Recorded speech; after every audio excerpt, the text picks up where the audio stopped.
David Suissa. Welcome to my podcast today. Delighted to have my friend Shana Meyerson, who has quite an interesting life story. A story that was changed by one little event when she broke her pinky toe. A very little event. Yeah, she doesn't like when I talk about it, but it's true. She was a career woman. She was in MBA school. And then all of a sudden, she transitioned into a whole new life in the world of yoga. And she's now one of the top yoga instructors in the country. And it's been a good 17, 18 years. Shana, welcome to the podcast. Thank you so much. I'm so happy to be here, David. So tell us, how did this happen? How did you transition from being a businesswoman with a career in MBA school to all of a sudden, and I mean, literally, you quit your job, you quit MBA school, correct? Right. And let me just interject here that I am not from among the quitters of the world. Like, this is a really big deal. So tell us what happened. So I could start by telling you that if you had told me the day before I stepped into my first yoga class that I was going to be a yoga teacher someday, I would have laughed in your face, right? So as you mentioned, I had broken my pinky toe doing nothing special, walking around my apartment. And I was an athlete, you were totally into working out. You Yeah. worked out 3 hours a day. Yeah, they called me the mayor at the gym. Mm-hmm. I was pretty much a fixture there. And when I broke... Which has nothing to do with yoga. Nothing. I hadn't touched my toe until I broke it that day, right? There was no flexibility, no balance, nothing. I was just your runner, swimmer, biker person. And career woman. And career woman, yes. I had to wake up at 4 a.m. every day to make that happen. But anyway, when I broke my toe, I couldn't put my foot in a shoe. And for years, someone at the gym had been telling me, you got to try this yoga, And I'm like, yeah, right. Like, I'm going to sit around on the floor and hum. That just sounds so interesting. So I went kicking and screaming, and long story short, the second I walked in there was just such a visceral reaction that this was everything I had ever been looking for in my whole life. And it was just months after that that I did. As you mentioned, I quit my job. I quit UCLA, where I was getting my MBA, and I didn't know if I'd earn another dollar. I didn't know what was going to happen, and you took your savings? Well, luckily, because I used to write, I was able to. Listen, God carried me to this career. I quit my job.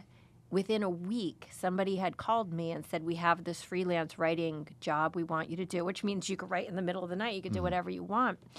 And to the day, the amount that I was earning before I quit my job to the day that this writing job ended and I was a full-time yoga instructor, I was earning as much at yoga as I had been at my previous job. It was like God was like, here.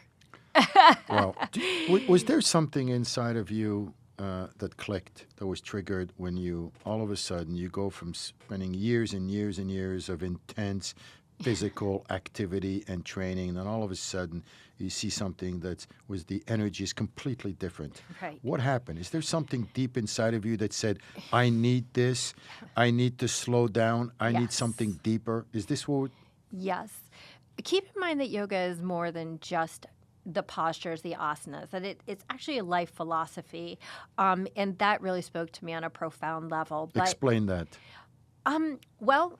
We have the Yoga Sutras of Patanjali, not to be confused with the Kama Sutra. Every time somebody hears the word sutra, they assume the worst. And it's basically the Bible of yoga. And it's 184, I want to say, aphorisms.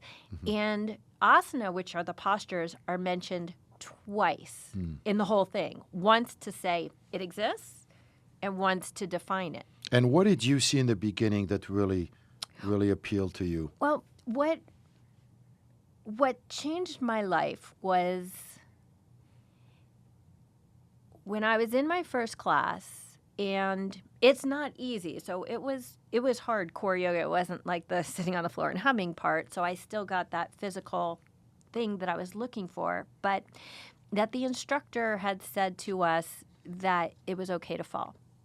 And that might not seem like a big deal, but I had literally lived my life up until that point, my whole life as the perennial middle child, thinking I had to be 100% at everything always, right? I was the golden child growing up, right? Straight A's and captain of everything and president of everything.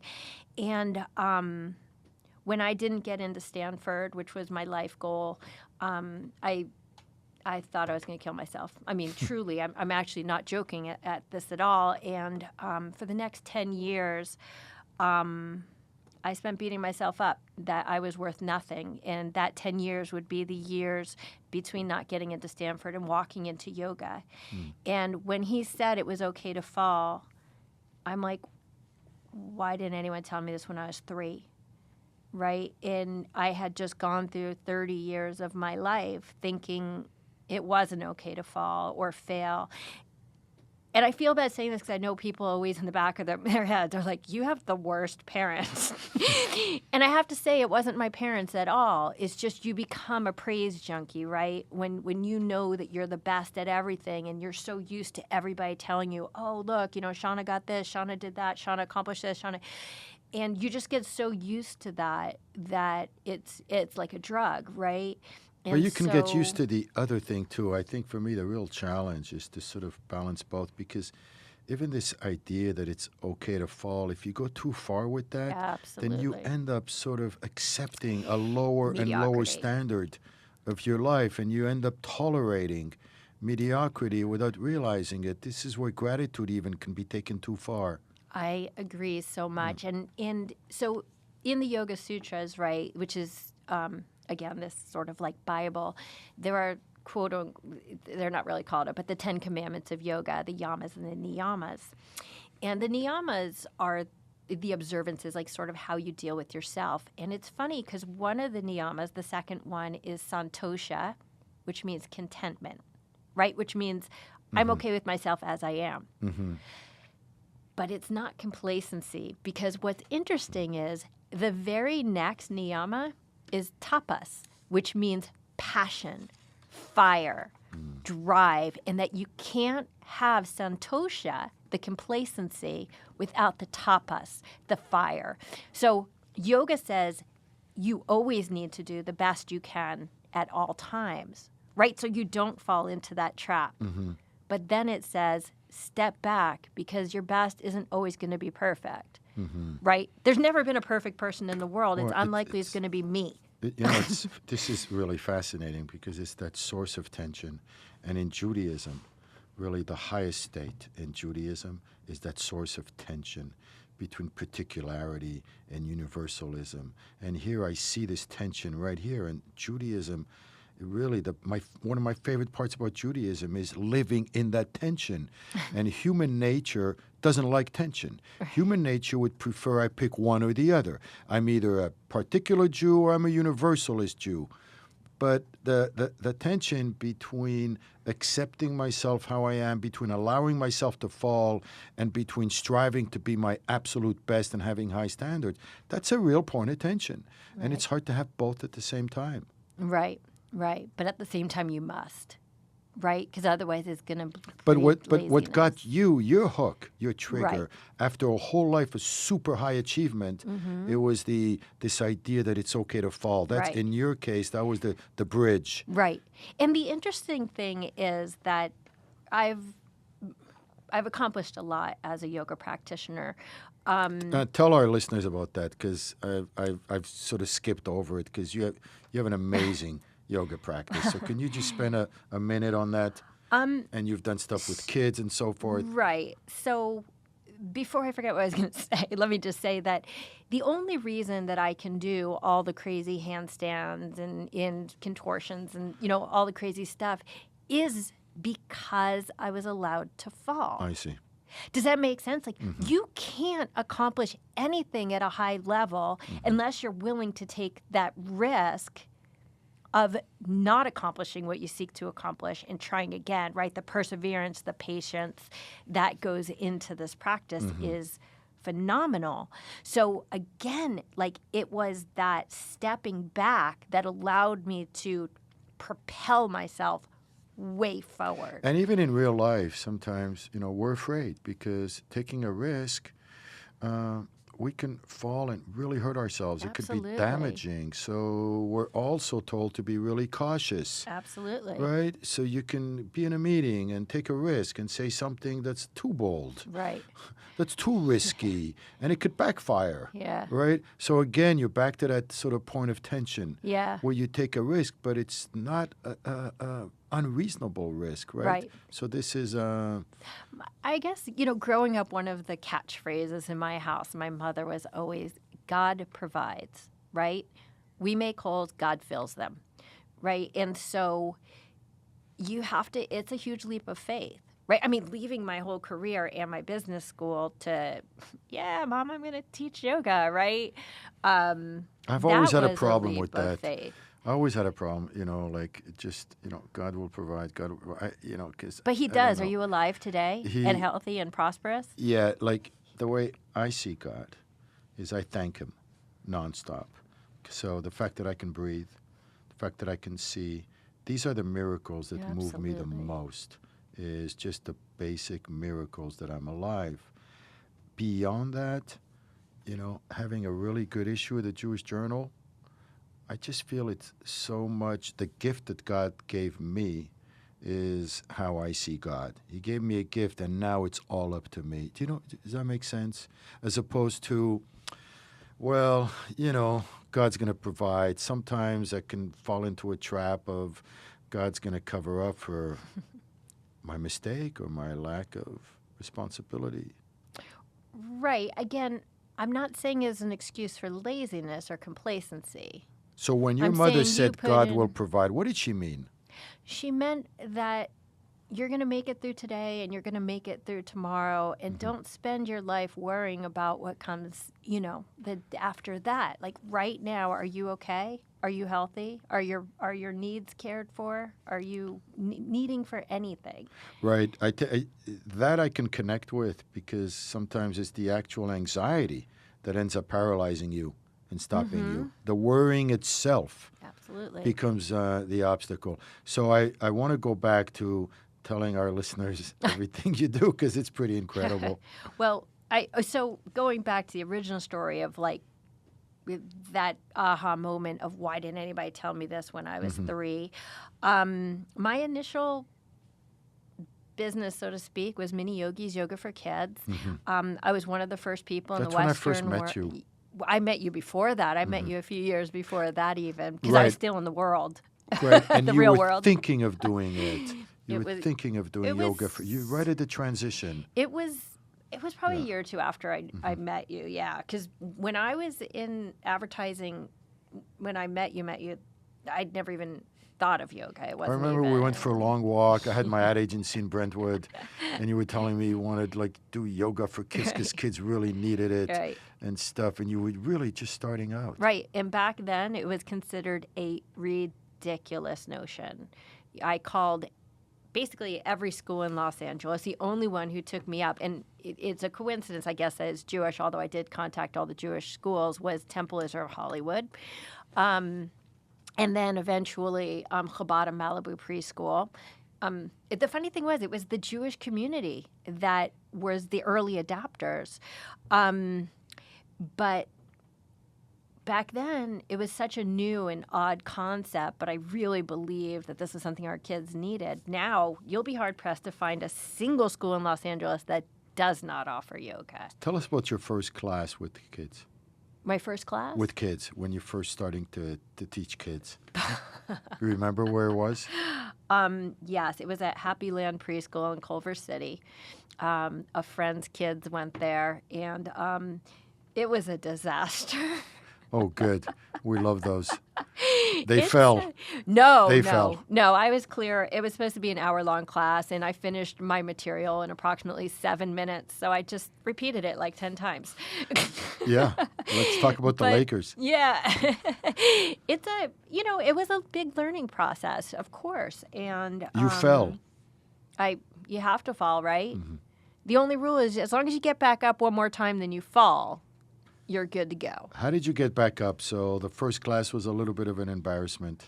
Well, I'm a passion-driven person. I always have been. I knew what I wanted to do, and so it's your first class. You just laugh it off, and next week you got to be better. And what did the parents tell you when you started being really successful? What kind of feedback were you getting from the parents about what yoga was doing to the kids? Right. Well, I mean, my most important work has always been with special needs children. So I've... I mean, the parents who have really committed to the yoga, and when I say parents committing to the yoga, it means they need to reinforce the things that I'm teaching at home. The behavioral changes in their children have been phenomenal, especially the kids who are on the spectrum. But what kind of special needs? Is it autism? A lot of autism spectrum. But I've worked with everything. I worked with a boy with spina bifida who came to me in a wheelchair and wound up without a wheelchair. In fact, he was in a yoga video. You wouldn't even know that he had anything going on with him. I've worked with kids with every mental and physical incapacity that you could possibly imagine, from just trauma to, mental challenges to paralysis to that kid in the everything. wheelchair, I can't help myself. That sounds like a great column for the Jewish Journal. You're stuck now. I'm going to follow up on that. This was so That long sounds like ago, an amazing but yeah, that must story. have been at least a decade ago. But of course, I work with adults as well. That's We have our own now. special needs. Yeah. But you know what? It's so true. Like, we sort of laugh about that, but I believe that every single person has special needs, right? We all have our strengths, we have our weaknesses, we have our hot buttons and the things that plague us at night, and we all are working with stuff that we may not be able to see it. You might not be missing a leg or talking to yourself in schizophrenic rants, but I don't know what's going inside your heart and what's going on inside your head. The beauty of yoga is it gets to all of that. But yoga has become such a popular word, Right. such a popular idea. And there are many different kinds of yoga. So just tell us what's specific within the yoga world. What kind of yoga do you practice? And I'd love to hear examples of how it influenced some of the people you deal with, some of the adults, kids. Okay. So my practice is, for adults, it's sort of an Ashtanga-based practice. What does that mean? It's a form of yoga, a sort of intense form of yoga, but I say Ashtanga-based because it's Ashtanga alliance. The only one I know is the one that sounds like Italian pasta, the Kundalini, Yeah. with pesto. Okay, so That's it's the not only- Kundalini at all. Yeah, what's It's the sort of difference a between yours and vinyasa. Kundalini? Oh, I mean, it's you can't even compare. Kundalini is a very spiritual practice that's sort of based on very repetitive and Chanting. A lot of chanting. Yeah, Vinyasa / Ashtanga is like a fluid, almost like a dance, more powerful. But honestly, what I do doesn't fit into any box, and neither do I. It's sort of my own thing. Created your own. Yeah, but I'd say it's Ashtanga alignment, vinyasa-based yoga. I'd say that the best things that come out of my class is people gaining confidence in themselves, in their abilities, finding strengths where they didn't know strength existed. And that can be figurative or literal strength. I've had people start businesses because of yoga, not yoga businesses, but just that it gave them that impetus, that fire, that I can do anything.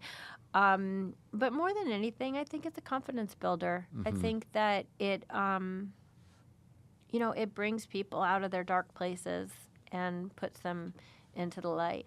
Well, I'm fascinated by how the physical can influence the mental and the Right. emotional. I mean, in one of the most popular books out in the world right now is Jordan Peterson, the 12 Rules of Living. And the very first one is, and it's mostly for men, stand up straight. Right. Amazing.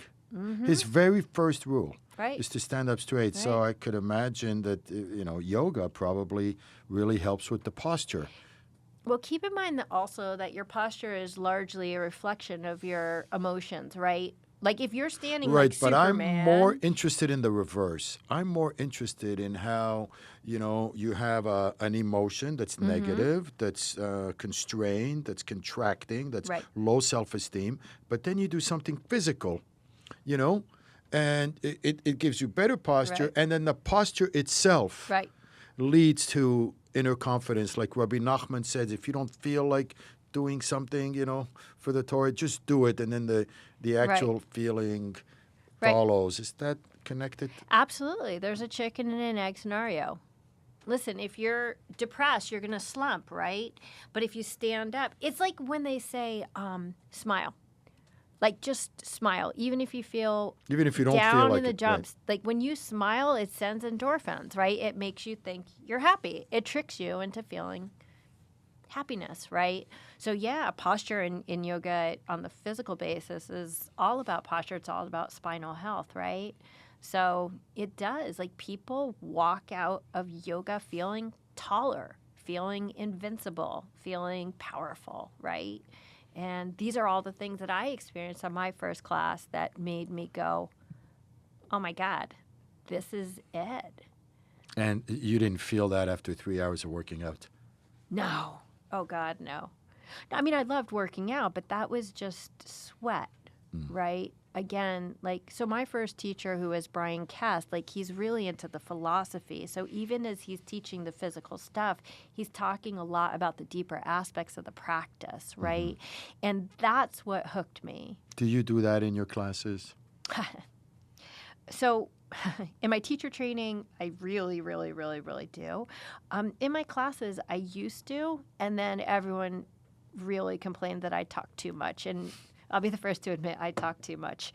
So sadly, I don't bring it into my classes that much. But right now, I only have one public class. Everything I do is private. So when I work with people one-on-one, it's very much tailored to, it becomes sort of like therapy / yoga because they wind up talking to you about what's going on in their life and everything becomes super personal. And though I would never in a million years pretend that I'm a therapist, you do have a chance to connect with people because physicality is vulnerability, right? When you're doing something that's hard or uncomfortable and you're talking at the same time, it's this weird amalgamation of healing on both a physical, mental, and let's go so far as to say spiritual level. And physicality, it's hard to lie.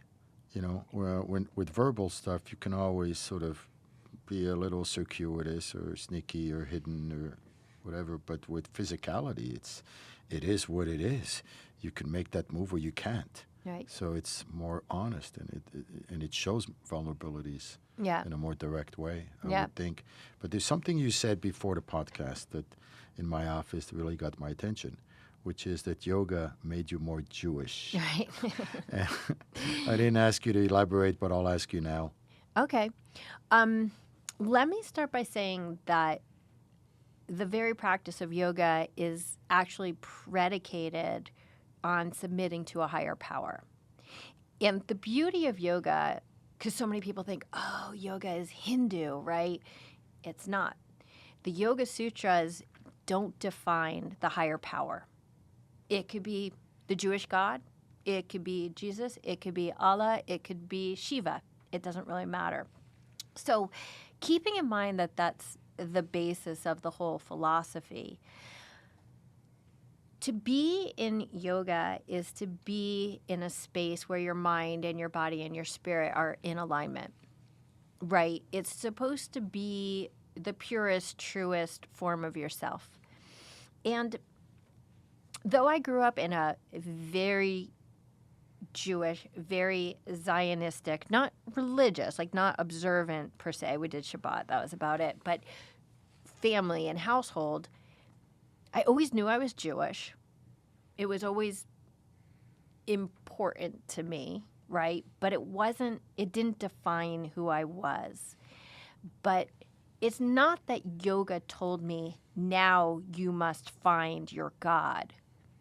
But it led me back to that place, that connection, that you cannot be authentic to yourself if your spirit doesn't align with your words and your deeds, right? And so kindness has to become your driving force, and mindfulness. And if I had to say, what purpose does religion serve in this world? I'd say is to create kindness, right? A moral code. So it really did bring me back very staunchly to remind myself who I was and who I wasn't. And interestingly enough, if I went into a yoga situation where they were chanting, and keeping in mind that most yogic chants, Vedic chants, are invocations to Hindu gods, that drove me even further back to Judaism, because I could not partake in that. I'm like, this is not my God, and it reminded me who my God was. This is so interesting. So you started discovering a lot of things through yoga that really appealed to you, right? So the idea of kindness, for example, and then this whole idea of a higher power. So by discovering these ideas that appeal to you through yoga, something made you ask yourself, do I have that in my tradition? Right. It made you look inside your tradition. So your parents gave you enough of a cultural kind of Judaism. Of course. And sort of an identity Judaism. You had enough of that Right. to say, I wonder how much of that we have. And then maybe you just found plenty of it. Is that Yeah. what? Yeah. I mean, I grew up in Jewish day school, right? I mean, we had read the whole Torah and the Rashis and the books after by the time we were in 6th grade. So Correct. But what you discovered through yoga was not the kind of Judaism you grew up with. it drove me back to that, Right. actually. It made me want more. It Right. made me want to learn more. To learn more. Yeah, to connect deeper to the stuff that maybe was a little more latent inside of me. Got it. So yoga became like a door. Yeah, you could say A that. door back to your Jewish roots. Now, speaking of Jewish, I know you're very involved with Israel. Yes. Israel advocacy. It's my life. You're a junior. You're in the junior diplomatic corps. Jewish. Jewish diplomatic corps. Yeah, I'm not a junior You're definitely not junior. I'm a little too Jewish. old for For the American Jewish Congress. World Jewish Congress. World Jewish Congress. You know, the American Jewish Congress was, I think, defunct. I went on a trip with them years ago. It was a group, Gary Rosen. I remember the whole thing. So there's so many. But this is one of the biggest Jewish organizations, the World Jewish Congress, Ronald Lauder. How long have you been involved with them? So I joined the JD Corps in 2010, I believe. I had the dubious honor of being the only person to ever apply for the program. Everyone else is recruited. It's like parliamentarians and barristers and politicians and a yoga teacher. I remember you used to Facebook me then. Said, "Oh my God, I'm so involved with Israel now. Yeah. I'm like a Jewish diplomat." I said, "Oh my, look at you. You've gone through many chapters. Yeah. From yoga, you do it all." Well, my Israel Renaissance woman. advocacy truly is the most important thing in my entire life. Right now, is it? Period. Wow. More than yoga. If I were on a deserted island with either Israel advocacy or yoga, I'd have to choose Israel. Well, you know, that really says a lot, It- Shana, because I know how deeply yoga defines your life. So Yeah. obviously Israel goes even deeper. Yeah, Israel runs so deep in my soul and in my veins, and I think that, I mean, as involved as I've been, just everything got so galvanized in 2014 when that's when, as far as I'm concerned, the media spun so out of control in the propaganda and lies that The Gaza war? yeah, I feel like my whole world turned upside down in 2014, and it has not. It just seems to be such a downward spiral in the media, and I feel helpless to an extent. But at the same time, an interesting thing that the yoga world has provided for me is because the yoga world is a very liberal world, unfortunately, it tends to be very biased against Israel, right? Because they take the mass media propaganda and lies, and that's all they know. Well, I've been given a unique position that I get to teach all over the world in a place of authority. People look up to me to whatever extent, right? As an expert in your field. yoga, in my Right. field. And so when someone they respect starts talking about Israel, which I do in every single workshop everywhere on earth, literally, you could always see people looking around like, Israel? Wait, Israel? Big bad Israel? You know, what? She likes Israel? She thinks Israel's good? Wait. And people always come up to me after. They want to ask me questions about Israel. And I'm always like, I need a button that says, you want to ruin this party? Ask me about Israel, because I will not relent. Let me can I tell you a really Please. interesting story? So I was just teaching in Florence, where there's a very small Jewish population. And the people in Florence, Italy, yeah. The people who are my hosts there are just the sweetest, kindest people on earth. The Italians, right? They're Jews that happen to be Italian, right? Like, we're one and the same. They're not really Jewish. But I was out with one of the girls, and she's like, oh, yeah, no, there's no such thing as anti-Semitism in Florence, because I was telling her how rampant anti-Semitism is in Europe right now and what a crisis it is, and that everyone's moving to Israel. And she said, oh, not in Florence. In Florence, there's no anti-Semitism. I'm like, I promise you that there is anti-Semitism. You don't even know. Oh, no, not here. We walk out on the street. This was so insane. And we're having this conversation. Now it's completely out of context. And these are students of yours. Yeah. Right, in This yoga. is just one student. So we're walking down the street, and she had asked me, why? Why anti-Semitism? So I was going down a list of reasons, right? And I said, well, one of the reasons is that I asked her, how many Jewish people do you think there are as a percentage of the world, first of all? She said 30%. I said, okay, it's 1/5 of 1%, first of all. I said, so there's been an inordinate amount of accomplishment, right? We've accomplished a lot, and there's a theory and that maybe there's some sort of jealousy on the over-accomplishment in how much we've done in the world. Now, this was totally out of context. There's a man walking in front of us. He didn't hear the context. He just heard something about overachievement. So he turns around and he says, with a big smile, I hear you're talking about overachievement.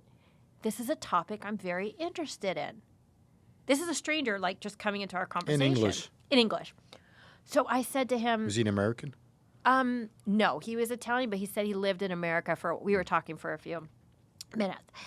And I said, actually, we weren't really talking about overachievement per se. What I was talking about was anti-Semitism and some of the reasons that it exists. And this man, who had turned around with this big friendly smile, starts spitting vitriol at me about how the Jews are the reason for all the problems in the world, that Israel is a terrorist state, that Jews have no place in this world and they all need to be destroyed. And and the girl who I was just talking to, who just told me there's no anti-Semitism in Florence, her jaw dropped. Wow. Here we are on the streets of Florence, and this man is yelling and screaming and flailing, and it was just such an eye-opening moment for her too. Yeah, And I was listening to this Charles Krauthammer because all the tributes right now. So last night I just spent 2 hours watching some of his old interviews, and he said a fascinating thing. He said Europe's got a long history of anti-Semitism, and the Holocaust sort of put a stop to that for like 60, 70 years, right? It just sort of slowed it down, and now it's back. Right. So it didn't shut it out at all. No. It just stopped it. Right. right? paused. And now it's a pause, and now it's back. But I want to go back to your love for Israel because obviously there's so much opposition to Israel, and that can create a certain connection. But Right. what is the positivity? What is the love? Is it from a trip when you were young? Is it the way your parents told you about Israel? Where did the love come from? Whew. I'm Your first visit? okay. Do you So remember your first visit? oh, I do. I didn't go on birthright or anything. I didn't go until 2010. My first trip was when I joined the JD Corps. Yeah, and my sister made Aliyah that year. So Was that when the love affair started? I mean, before Um, then, was it? that's I would say that's when the mad love affair started the second I walked off the airplane. I mean, isn't that how it happens? Just being on Israeli soil, and every time I see an Israeli flag, I want to cry. That there's a flag with a Jewish star on the world stage that flies proudly over a whole nation. Like I'll tell you, It's for me, yeah, Shana, like one of the things that really connects me is this idea that I had ancestors for 19 centuries that would yearn to go back home to Zion, right? right, That's like just a simple, dramatic, right, incredibly dramatic story. yeah, This idea that I visualized sort of my great, great, great, grandparents, and for centuries and centuries. And you would think after a while they would say, this ain't going to happen. right.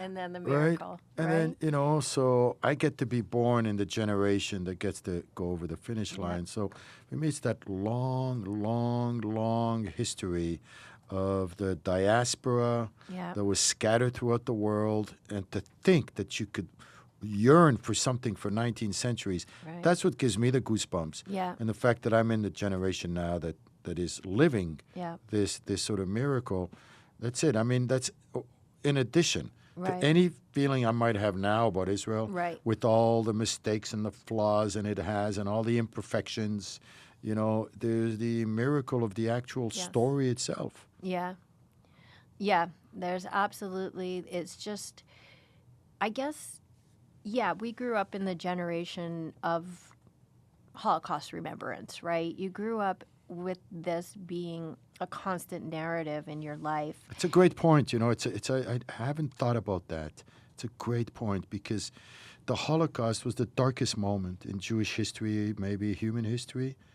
And it's so deep that Israel feels like it comes out of the Holocaust. And I think what you lose with that is you lose those 19 centuries of yearning to come home. And in an odd way, the Holocaust was so dark and so deep and so overpowering that it makes you forget the centuries of yearning to come back to Israel. It's the first time I'm thinking about that. It's an interesting point, and I think you can miss the miraculous part of the story. It's not just that there was a Holocaust, which by the way, is the narrative that has been promulgated Right, and it's by much Israel's enemies, right, that of Israel course. came out of the Holocaust. Right, that's not even really my thought really is that being a child of Holocaust remembrance, going to Israel, to a place on earth where you will never be persecuted for being Jewish. Just that simple fact idea that of everywhere around. And listen, we're so blessed beyond blessed in America. I mean, anti-Semitism, of course it exists, but we could be safe walking around as Jewish people with a yarmulke or whatever trappings, a nice mug and David, and not worry about it. My friends in Europe literally can't even indicate to the world that they're Jewish. We're blessed here, but Israel is more than a safe haven. It's a celebration, right? It is that miracle. It is that tikva. It's that hope. It's that tangible sense of we've arrived, and we've just done an amazing job. And I just feel Israel is a nonstop celebration of the survival of Judaism And the against resiliency. all odds. Absolutely. So you went in 2010, And and yeah, and then how often have you gone back? once or twice every year since then. Wow. Yeah. And it's always connected to the World Jewish Congress? No. I went that year and met with them, and then I went for Yom HaZikaron and Yom This year? HaAtzmaut I was this there. year. I was there. I know I you was were in there. Tel Aviv. That's right. I just went for 3 days. Yeah, because I told Tova that maybe you could All come and right. talk to us to JD Corps, but she said you were too busy. Yeah, so, but besides that, no, I just go to, I have What's to your be favorite there. part of Israel, if you have one? Phew. Do you go to Jerusalem or Tel Aviv or both? I spend most of my time in Tel Aviv because my sister lives there. Okay. Oh, right. That's right. I met her. You did? Yeah, that restaurant, remember? Oh, at the Yeah. restaurant. I'm like in Israel. I love the Dead Sea. I love the Dead Sea. Like as many times as I go, it's. I can't stand the Dead Sea. First my of all, I God. hate the name. I dream about it. Yeah. I'm not going to go to a place that's named Dead. In the sea. Yeah, I'll go when they change the name. Okay. Too hot. Yeah. What do you But love about the Dead Sea? I love that you just sit down and it lifts you up and lies you down. I mean, it's just You don't like fall. there's nothing like it anywhere. But there's nothing I don't love about Israel. I mean, from top to bottom, heart to soul. There's got to be stuff. I mean, the stuff that drives me nuts, the politicized, power-hungry people in the chief rabbinate, those rabbis that just are corrupt and stuff, that drives Right. me nuts. I don't mean the politics. Okay, I mean all I right, mean sorry. I mean the country itself. But even the country itself, Yeah. I mean, I find it's it a a little rough around the edges. For sure. I mean, look, it's a messy, I call it a mess in progress. Yeah. It's a messy country. How do you deal with, genuine criticism of Israel that does deal with politics and the way, the situation in the West Bank with the Palestinians and so forth? How do you deal with that, Shana?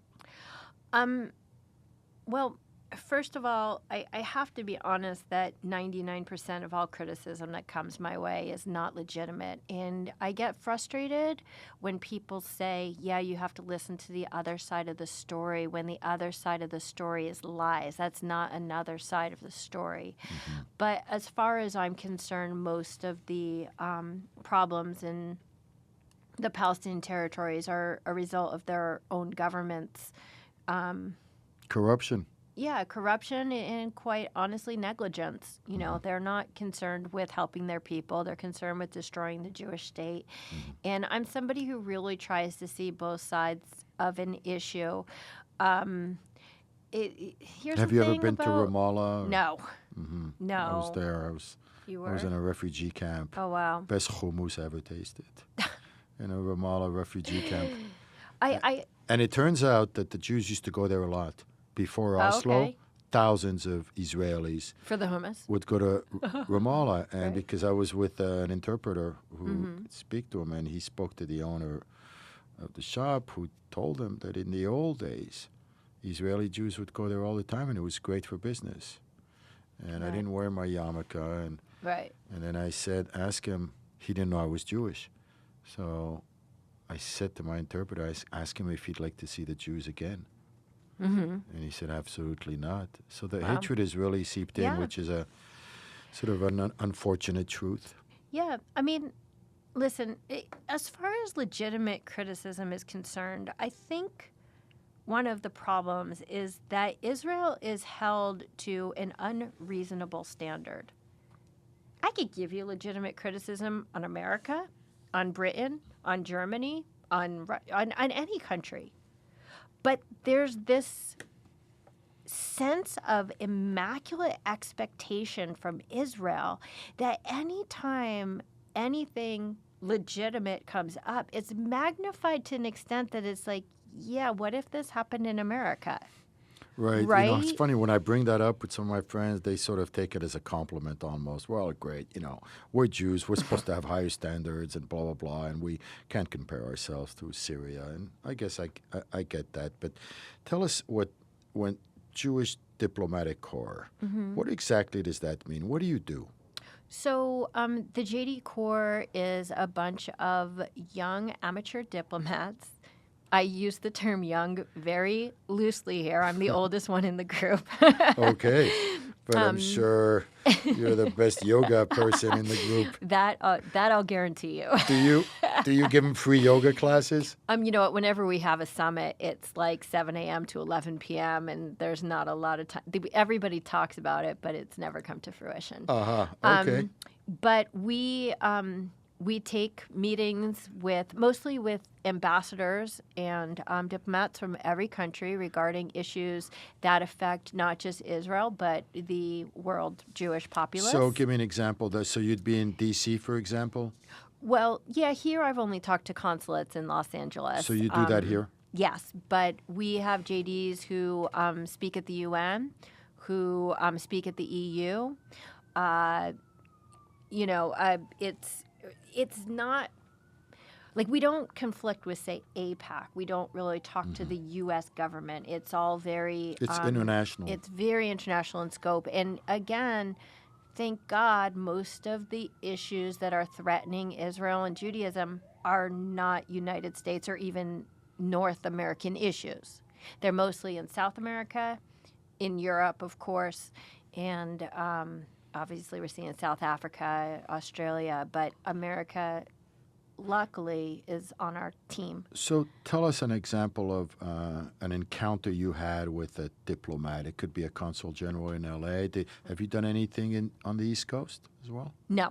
So No. so in L.A., so give us an example, because I've met a few consul generals here. I could tell you a funny little We like thing. those. So my first diplomat that I was assigned to meet was the vice consul of Turkey. Again, this was 2010, a very pivotal time. And he and I we really hit it off. And we wound up becoming good friends. And again, everybody at the JD Corps, because I just am a little bit different from everybody else, would laugh because while everybody else was taking their diplomatic meetings, in restaurants and offices, we would meet here at WeSpa, at the Korean Day Spa, Nice. and spend the day together.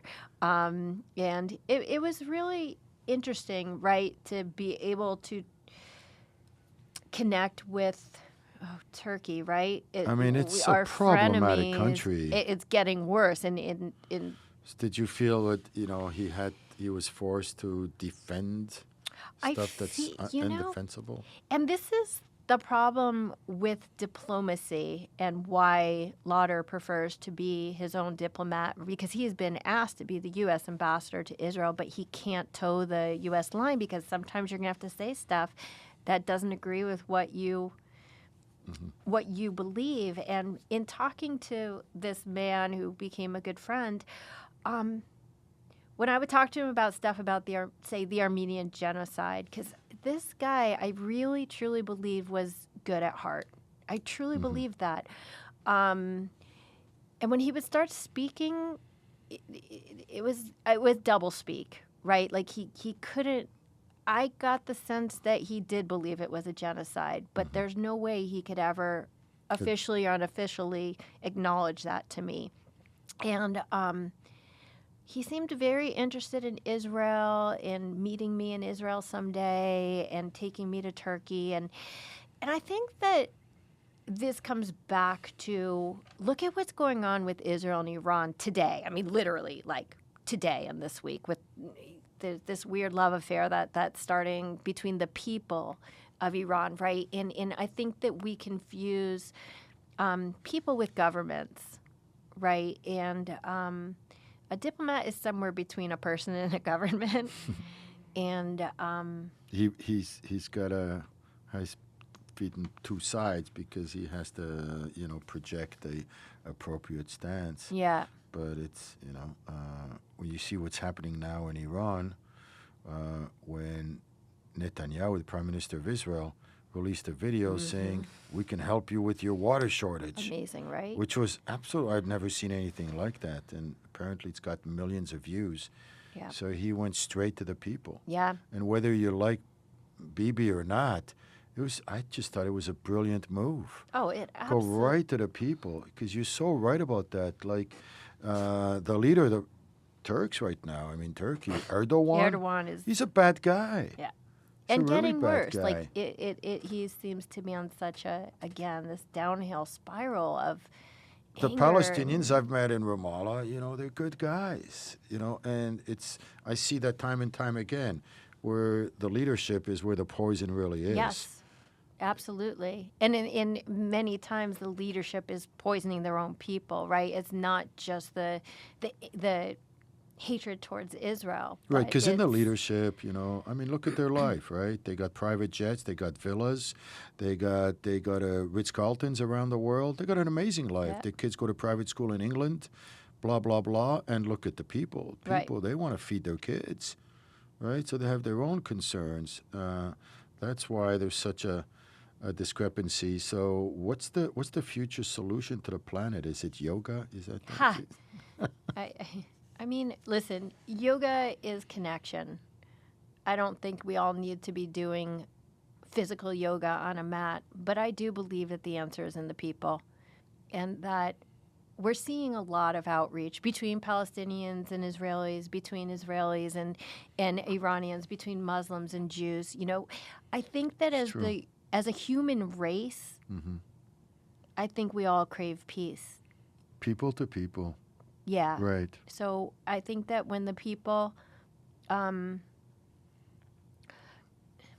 I hope Iran seems to be maybe on the verge of a revolution. We saw little rumblings, in the last year, but People to people, we have different agendas Mm-hmm. when we're at the people level. right, We want to enjoy life. We want to have a job. We want to be able to provide. It's a different we all agenda. have the same needs, right? We have the same needs. We want to be able to drink. We want shelter. We have these basic needs, and that's why there's so much more commonality between people to people. And does this connect to your love affair with yoga? Is you got this Yeah. real connection, things you Yeah, find in I mean- common with others? Of course. Yeah. Listen, yoga yoga assumes that we all share the same divine spark, right? There's no difference between your soul and mine. And this is something I brought up to Rabbi Wolpe, who disagreed with me that this was a Jewish concept, because I found it very Jewish, that if God is everywhere, he's in every soul of our being. You can't take a drop of water and separate it from the ocean that surrounds it. You can't take a spark and remove it from a flame, right? A square is a rectangle, even if a rectangle is not a square. We are pure manifestations of God. And one of the things yoga says is that when you reach samadhi, which is your bliss, you realize that you are God. There is nothing outside of you that is God. Rather, you are a piece of the same, and we all are. And to hurt you is to hurt me, because we all share that same energy, right? We all share that same makeup. Do you feel that when you're in a yoga session, Shana? I think when I started yoga, there was a big epiphany, for sure, and everything was peace, love, and rainbows. Do you still feel it? I think I've become more jaded in my, maybe because of Israel advocacy and seeing how the world treats Israel, that I don't always believe that people do the right thing. And I liken it to like a tennis match. If I know the rules of tennis, but you think we're playing baseball, you're going to keep hitting it out of the court and thinking you're winning. Right? You're like, oh, I hit another one over the fence, That's right? an interesting analogy. Yeah. And I'm like, no, you're like, here's the court. Like, this is where we're trying, but we're playing by different rules. Does that make sense? Well, I had a podcast this morning with the head of UCLA Hillel, Yeah. and we were talking about these situations that come up where there's a panel, and then these hecklers come in and start Right. screaming and sabotaging the whole event, and I'm thinking that's baseball and tennis, right? That is Right. like there's no desire to engage in a conversation, Right. and it's very difficult to keep your innocence in that kind of environment when it's two completely different games that are at play. And I think this is what's splitting so many people apart, is we're not playing the same games, the same Right. rules, whichever that Exactly. is. Yeah. Anyhow, this was really enlightening. We're almost at a state of bliss. I do want to give you a chance to say you had this thing you wanted to say about JD. Go ahead. The donation. Yeah. Oh, it's nothing to do with the JD Corp. But so my company's name is Yoga Athletica, and it's YOGATHLETICA. Yoga Athletica. Yep. And something. My kids' company is Mini Yogis. And if you contact me and book classes with me and mention this podcast, I'll give 10% back to either the World Jewish Congress, APAC, or Stand With Us, and you could pick your favorite. Or they're all fabulous. Not your favorite. The one that you'd like me to donate to. Wonderful. Thank you so much, Shana, for coming here, and Shabbat Shalom. It's been my pleasure. Shabbat Shalom.